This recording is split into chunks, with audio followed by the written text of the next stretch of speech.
All right, let's talk about two words you've probably heard used all the time, maybe even interchangeably: Rekabentuk and Seni Reka.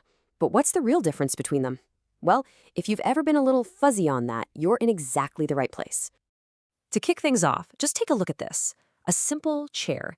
Now, what's its main job? Is it all about function or is it all about looks? Is it a piece of engineering or is it a piece of art? This one simple question really gets to the heart of the matter. And that's exactly our mission today. We're going to untangle these two terms, we'll break down what makes each one tick, and, more importantly, how they team up to create pretty much everything in the world around us.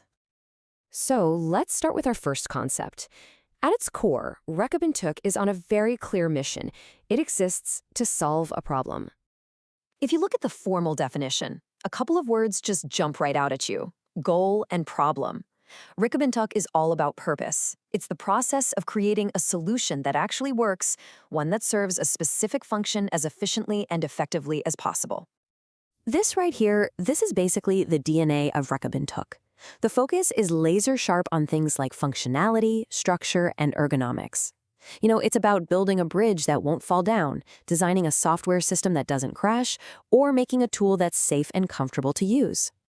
And so it all boils down to this one single question.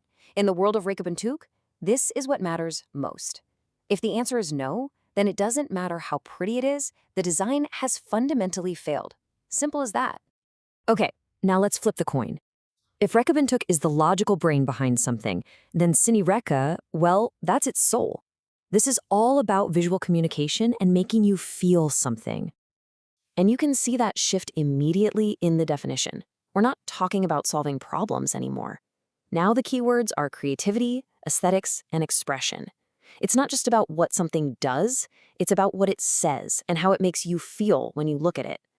And you see Seni Reka everywhere.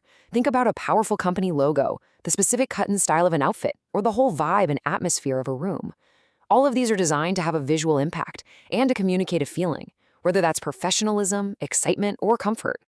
So here's its core question. See the difference? We've shifted from does it work to is it beautiful or is it interesting? Success here is measured by its visual appeal and its emotional punch. All right, so we've met our two main players. Now let's put them side by side and really pinpoint where they differ.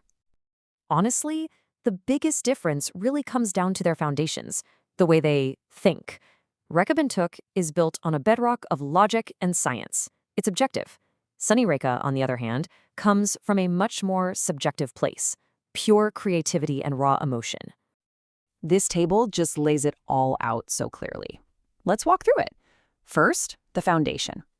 Rekabentuk is all about logic and science, while Seni Reka is all about creativity and emotion. Now, how do we judge success? For Rekabentuk, it's about whether it's effective and efficient. For Seni Reka, it's all about visual appeal and impact. And finally, this is a big one, the role of aesthetics. For Rekabentuk, looks are secondary. They're there to support the function.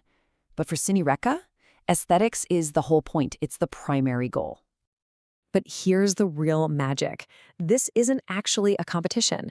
In the real world, the absolute best products, the ones we love, aren't one or the other. They are a brilliant combination of both. And what better example of this perfect partnership is there than a car?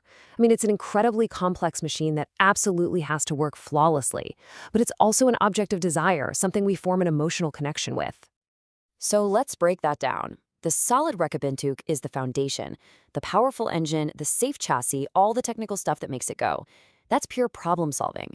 Then the appealing Seni Reka is layered right on top. The sleek aerodynamic body, the perfect paint color, the luxurious interior, that's what creates the emotional pull. And the result of these two working together? A perfect product, a vehicle that performs brilliantly and that you just can't wait to own. And this is really the key takeaway. You need both.